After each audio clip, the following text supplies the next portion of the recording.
Bienvenidos a nuestro canal de Lector Oscuro. Una vez más estamos aquí leyendo El Príncipe de Nicolás Maquiavelo. Les recuerdo que nos pueden seguir en todas las plataformas de podcast como Lector Oscuro. Ya somos más de 500 escuchas en Spotify, cosa que me alegra. Y los invito a que también nos sigan en nuestro canal de YouTube, que estamos como Lector Oscuro. Bueno, sin más, vamos con el capítulo número 21, de cómo se debe comportar un príncipe para conseguir reputación. Ninguna cosa hace estimar tanto a un príncipe como las grandes empresas y el dar de sí excepcionales ejemplos. En nuestros tiempos hemos tenido a Fernando, rey de Aragón, y al presente rey de España. A este casi podemos llamarle príncipe nuevo, porque de ser un rey débil se ha convertido por fama y por gloria en el primer rey de la cristiandad. Y así consideremos sus acciones, las encontraremos todas grandísimas y algunas extraordinarias. Al principio de su reino atacó a Granada, y esa empresa fue al fundamento de su estado. Primero hízolo con calma, sin temor de verse estorbado, y tuvo ocupados en ella los ánimos de los varones de Castilla, los cuales, interesados en la guerra, no pensaban en innovar, mientras él adquiría por este medio reputación y un imperio sobre sus nobles en los que ellos se reparaban. Con dineros de la iglesia y de los pueblos pudo sustentar ejércitos y con aquella larga guerra crear un fundamento de su milicia, la cual le ha honrado después. A más, para poder emprender mayores empresas y valiéndose siempre de la religión, apeló a una piadosa crueldad, expulsando a los marranos y limpiando de ellos su reino. Ejemplo, no cabe hallar más admirable y extraordinario. Bajo el mismo pretexto atacó África, ejecutó la empresa de Italia, ha cometido a Francia últimamente y así ha urdido siempre grandes cosas, las cuales han tenido suspensos y admirados los ánimos de sus súbditos, ocupándolos a la vez de los eventos de esa hora. Y de tal modo no se han dado vagar unas cosas y otras, que nunca han dejado espacio a los hombres para poder sosegarse y obrar contra él. También conviene y mucho a un príncipe mostrar excepcionales ejemplos concernientes al gobierno interior, semejantes a los que se narran en Bernabé de Milán. Cuando se tiene la ocasión de alguien que obre alguna cosa extraordinaria en bien o en mal de la vida civil, eligiendo un modo tal de primarle o castigarle, que de mucho que pedir. Y sobre todo un príncipe debe ingeniarse para obtener en todas sus acciones la fama de grande y estimado, si en sincero amigo y sincero enemigo, es decir, si sin miramiento alguno se manifiesta en favor de alguien contra otro, partido que siempre le es más útil que quedar neutral, porque si dos poderosos vecinos tuyos llegan a las manos o son de calidad que venciendo uno de ellos tenés que temer del vencedor o no. En cualquiera de estos dos casos te será siempre más útil descubrirte y hacer buena guerra, porque en el primer caso, si no te descubrieres, siempre serás presa del vencedor con placer y satisfacción y en disposición, mientras sin tu ayuda es imposible que venza. Es aquí de advertir que un príncipe no debe unirse a uno más poderoso que él para ofender a otros, sino cuando le impele la necesidad, como arriba dice, porque si él vence, tú quedas a su discreción, y los príncipes deben huir siempre que puedan de quedar a discreción de otros. Los venecianos uniéronse a Francia contra el duque de Milán, pudiendo haber rehuido aquella compañía y de ella resultó su ruina. Pero si no se puede rehuir como ocurrió a los florentinos cuando España y el Papa fueron con sus ejércitos a atacar Lombardía, entonces debe el príncipe intervenir por las sobredichas razones. No crea nunca ningún estado poder tomar partidos seguros. Antes piense tener que tomarlos todos inciertos, porque hallarse en el orden de las cosas en que nunca se puede evitar un inconveniente sin caer en otro. Mas la prudencia consiste en saber conocer la calidad de los inconvenientes y optar como más bueno por el menos malo. Por ende, debe un príncipe mostrarse amante a la virtud y honrar a los sobresalientes en todas las artes. Debe animar a sus ciudadanos a ejercer pacíficamente sus ocupaciones, tanto en la mercadería como en la agricultura, y en cualquier otro ejercicio humano, al efecto de que el uno no se abstenga de ornar sus posesiones por temor de que le fueren quitadas, ni el otro de cubrir un tráfico por temor a los tributos, sino que el príncipe debe de parar premios a quien quiera hacer estas cosas, y a cualquiera que piense de cualquier modo en ampliar su ciudad o su estado.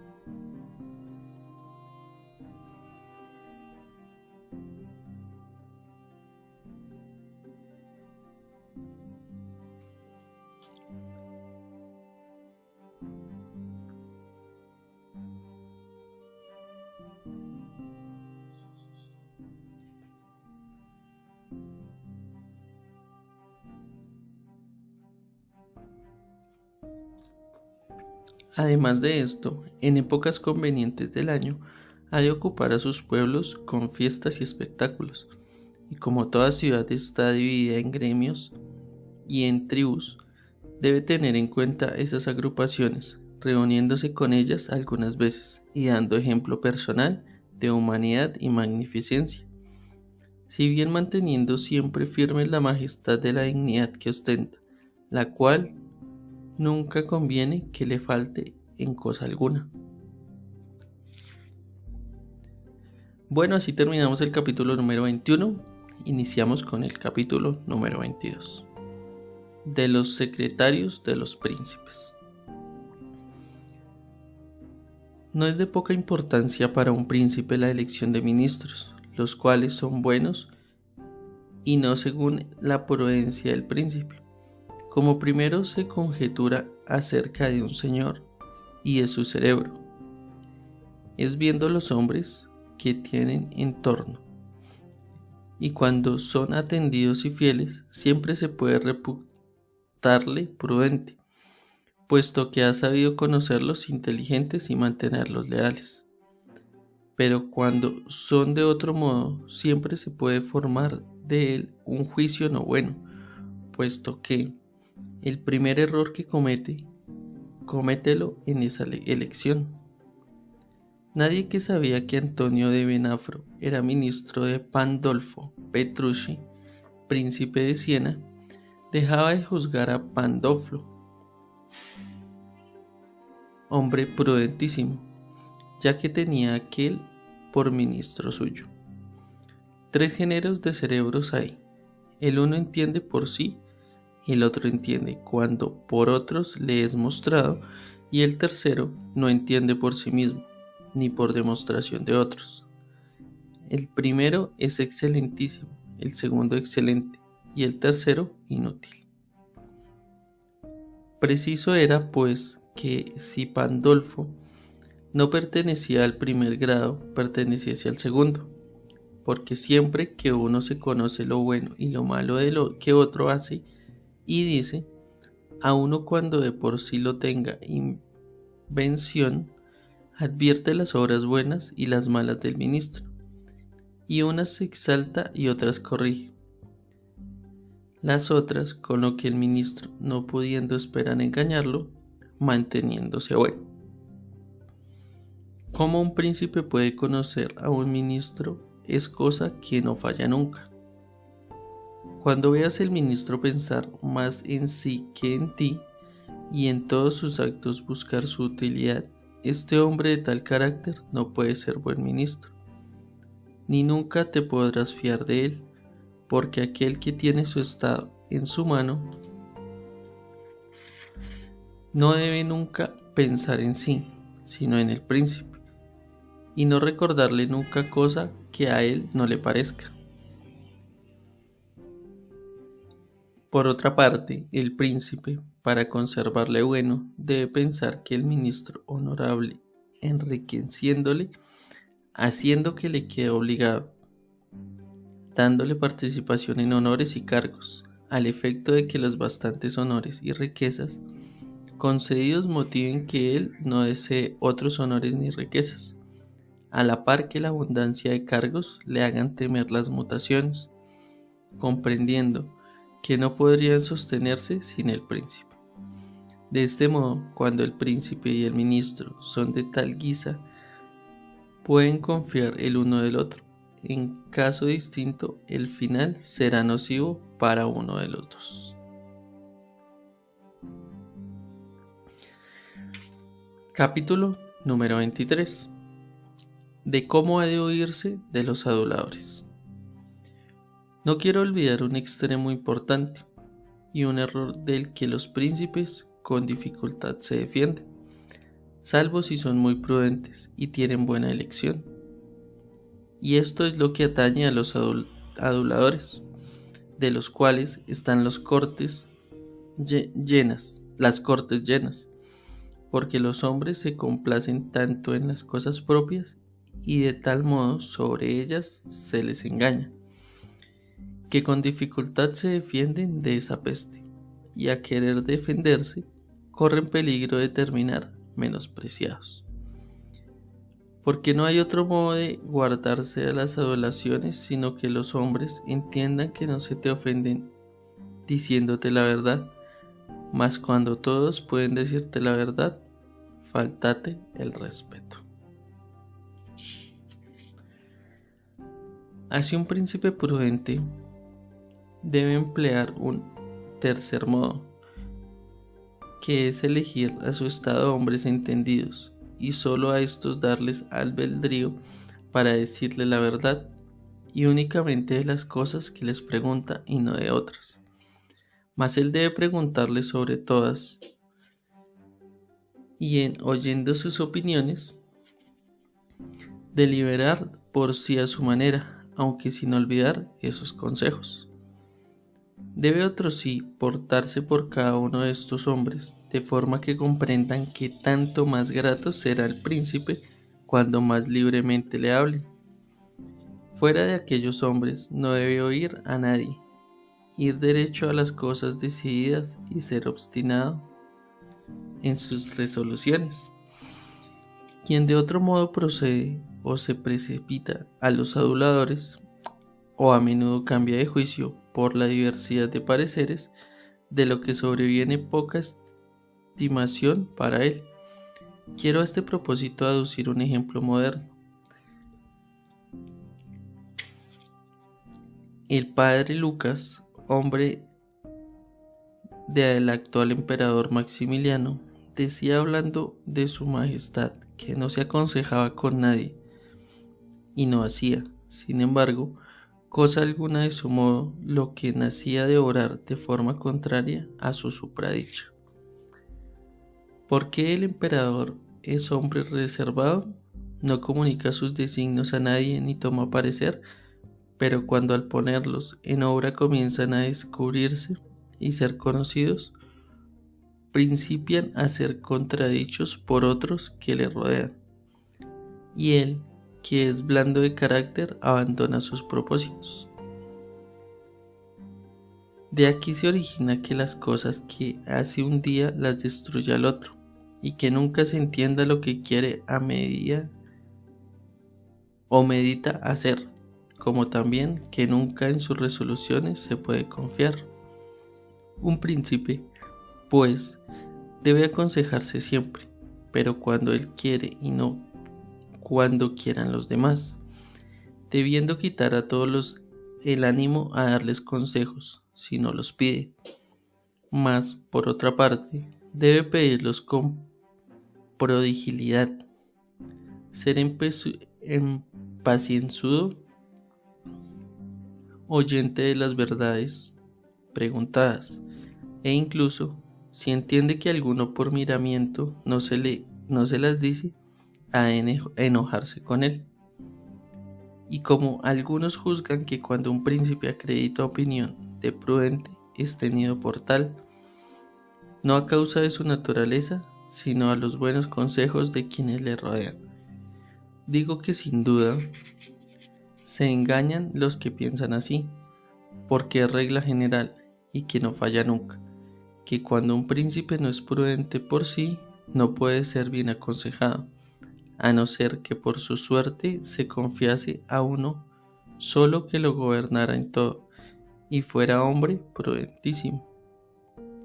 En este caso, podría el príncipe ser gobernado, pero duraría poco, porque aquel gobernante en breve tiempo le quitaría el estado.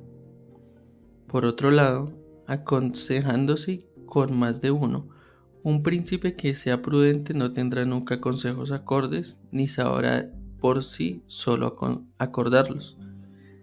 Cada uno de sus consejeros pensará en sus cosas propias, y él no sabrá conocerlo ni corregirlo. Y no cabe encontrar consejeros de otro modo, porque los hombres siempre resultarán malos mientras una necesidad no los fuese a ser buenos. De aquí se concluye que los buenos consejos vengan de nacer de la prudencia del príncipe, y no la prudencia del príncipe de los buenos consejos. Bueno, continuamos con el capítulo número 24.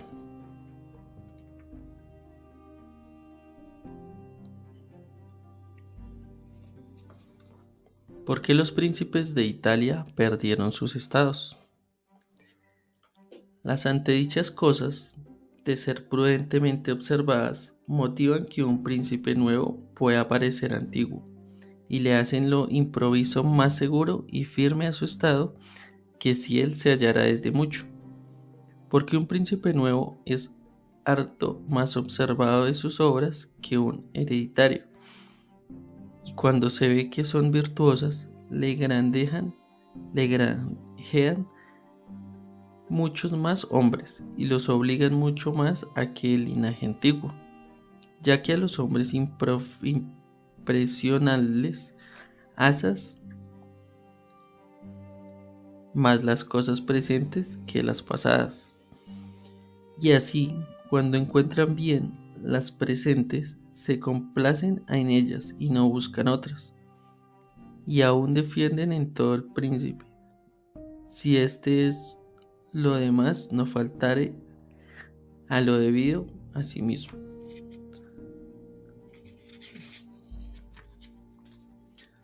De esta suerte tendrá duplicada gloria a la verdad origen a un principado nuevo, orándolo y afirmándolo con buenas leyes, buenas armas, buenos amigos y buenos ejemplos. Como tendrá duplicada vergüenza quien, y naciendo príncipe, por su poca prudencia, pierda esta calidad. Y si se consideran los señores que en Italia y en nuestra época han perdido su estado, como el rey de Nápoles, el duque de Milán y otros, se hallará en ellos, ante todo, un común defecto en cuanto a las armas, por las razones de que largamente más arriba se han discurrido, y luego se verá de alguno de ellos, y que tuvo a sus pueblos por enemigos, o que de tener un amigo del pueblo no se supo asegurar de los grandes, porque sin estos defectos no se pierden los estados que tienen fuerza suficiente para poner un ejército en compañía. Filipo de Macedonia, no el padre Alejandro Magno, sino el vencido por Tino V, no poseía gran estado respecto a los romanos y a Grecia, que le acometieron, mas no obstante, para ser hombre de guerra y que sabía atraer al pueblo y asegurarse de los grandes, sostuvo varios años la guerra contra aquellos sus enemigos, y si al fin perdió el dominio de algunas ciudades, le quedó empero el reino. En consecuencia, aquellos nuestros príncipes que después de estar muchos años en sus principados, los perdieron, no acusen de ello a la fortuna, sino a su inepcia, porque, no habiendo nunca pensado en los tiempos quietos, que éstos pudiesen mudarse, que es como un defecto de los hombres no pensar durante la bonanza en la tempestad. Cuando llegaron los tiempos adversos, pensaron en huir y no en defenderse, y esperaron que los pueblos hartos de la insolencia de los vencedores volviesen a llamarles a ellos, cuyo partido cuando falten otros es bueno, pero es muy malo abandonar todos los demás remedios por aquel.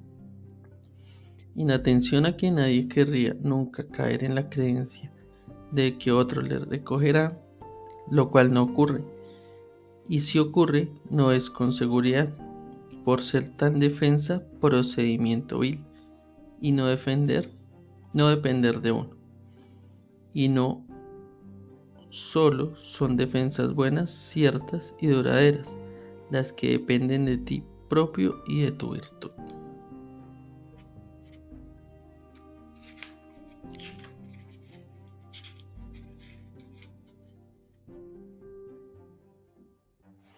Bueno, así terminamos los capítulos 17, 18, 19. Los capítulos del 21 al 24. ¿Listo? Entonces este también va a ser cargado a nuestro canal de Lector Oscuro. También tanto de Spotify como las otras plataformas de audio. También va a estar cargado en nuestra cuenta de Instagram, que es Lector Oscuro, y en nuestro canal de YouTube. En todas las plataformas va a estar este audio para que vayan y lo escuchen y dejen sus comentarios. Agradecido a todos los que han llegado hasta acá y a las más de 500 personas que ya están en nuestro canal de Spotify. ¿Listo? No siendo más, nos vemos en una próxima ocasión con otro segmento del Príncipe de Nicolás Maquiavelo.